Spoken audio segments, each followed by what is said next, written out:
Hello বন্ধুরা, তোমরা সবাই কেমন আছো? আশা করি ভালো আছো। দেখো, আমি একটা দারুণ রেসিপি নিয়ে এসেছি। একটা নিয়েছি ইলিশ মাছ। ইলিশ মাছটা 450 গ্রাম ওজন। আর এই সময় তো ইলিশ মাছ খেতে দারুণ ভালো লাগে। খুবই সুন্দর একটা রেসিপি। দেখো, মানে আমি ইলিশ মাছটা এবার আমি আঁশটা ছাড়িয়ে নিচ্ছি ভালো করে, দিয়ে কেটে নেব। ভালো করে ধুয়ে নিয়েছিলাম প্রথমে, এবার দেখো কাটছি। কি সুন্দর লাগছে বাবা! এত সুন্দর ইলিশ মাছটা পেয়েছিল, একটু ডিম হয়নি কিছু না, তেলটাও খুব ভালো ছিল। আর তারপরে কেটে নিয়ে একটুখানি আবার ভালো করে ধুয়ে নিচ্ছি। বারবার ধোবো না, কেননা ইলিশ মাছটা বেশি ধুলে পরে আবার স্বাদটা কমে যায়।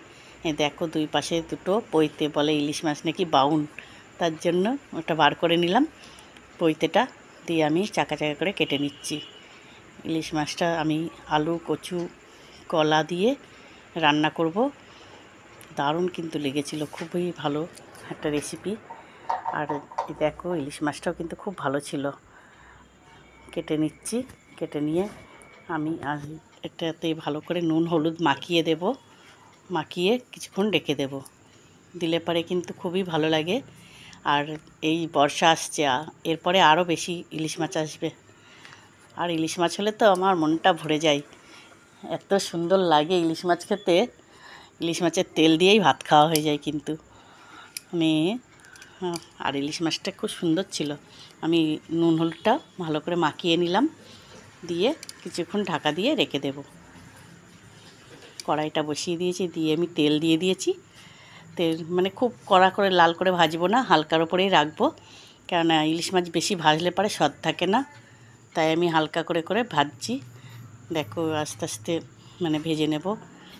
আর ভেজে তেলটাও একটুখানি রেখে দেবো, কেননা ওটা দিয়ে বেশ খেতে ভালোই লাগে।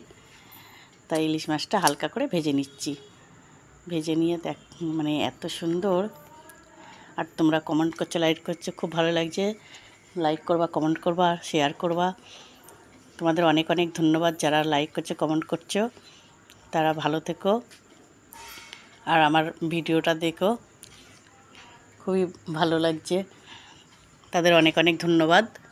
আমার মাছটা ভাজা হয়ে গেছে, আমি উঠিয়ে নিচ্ছি। খুব লাল করিনি, দেখো, তবুও তেলের ওপরে কালো জিরে আর জিরে দিয়ে দিলাম, দিয়ে কাঁচা লঙ্কা। আমি কাঁচা লঙ্কা দিয়েই বেশি করব, মানে ঝালটা তোমাদের পরিমাণ মতন দেবা, নুন ঝালটা।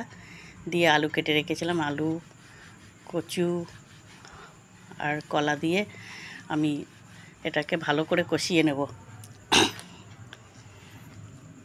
নুন আর হলুদ দিয়ে আমি এই সবজিগুলো কষিয়ে নেব ভালো করে। কিছুক্ষণ কিন্তু এটা কষাতে হবে, যাতে অনেকটা মানে ভাজা ভাজা হয়ে যায়, তাহলে কিন্তু ভালো লাগবে। প্রথমে আমি দেখো কত সুন্দর করে এরকম করে কষিয়ে নিচ্ছি। আর আমাদের এই ঝোলটা খেতে খুব ভালোবাসে সবাই। কলা, আলু, কচু দিয়ে এই ঝোলটা বানাবো। আর কাঁচা লঙ্কার একটা টেস্টই আলাদা। দিয়ে দিচ্ছি জিরের গুঁড়ো, ধনের গুঁড়ো আর লঙ্কার গুঁড়ো আর হলুদ দিয়ে আমি মশলাটা পুরো সবজির সঙ্গে কষিয়ে নিচ্ছি। আর এই ইলিশ মাছটা কিন্তু আলু, কচু আর কলা দিয়ে কিন্তু খুব সুন্দর লাগে। এরকম করে রান্না করে কে খেতে ভালোবাসো অবশ্যই কমেন্ট করে জানাবা আমাকে। আমি কষানো হয়ে গেছে, আমি একটু জল দিয়ে দিচ্ছি। হালকা একটুখানি ঝোল রাখবো, ঝোলটা রাখলে তো একটু জল বেশি দিলাম। দিয়ে একটুখানি নুন দিয়ে দেবো, কেননা নুনটা যাতে সবার মধ্যে ভালো করে ঢুকে যায়। সবজিটা এত সুন্দর হচ্ছে, মানে কি বলবো।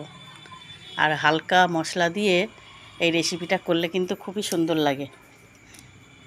জিরে আর কালো জিরে ফোড়ন দিয়ে আর দিয়ে দিলাম একটুখানি নুন।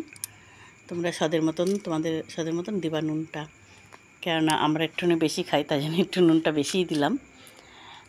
আর ঝোলের সবার মধ্যে ঢুকে যাবে। এবার আমি একটু ঢাকা দিয়ে রেখে দিয়েছিলাম, কেননা সবজিগুলো যাতে সিদ্ধ হয়ে যায় ভালো করে। সিদ্ধ হয়ে গেছে, এবার মাছটা আমি দিয়ে দিচ্ছি। ভেজে রেখে দিয়েছিলাম, মাছটা দিয়ে দিচ্ছি এবার।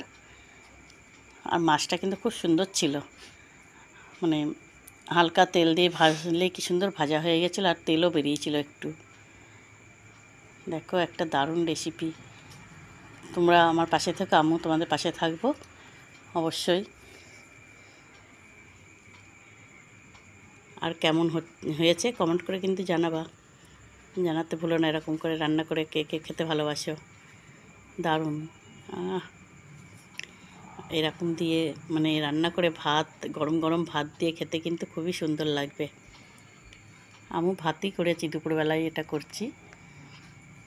দিয়ে দেখো কত সুন্দর লাগছে।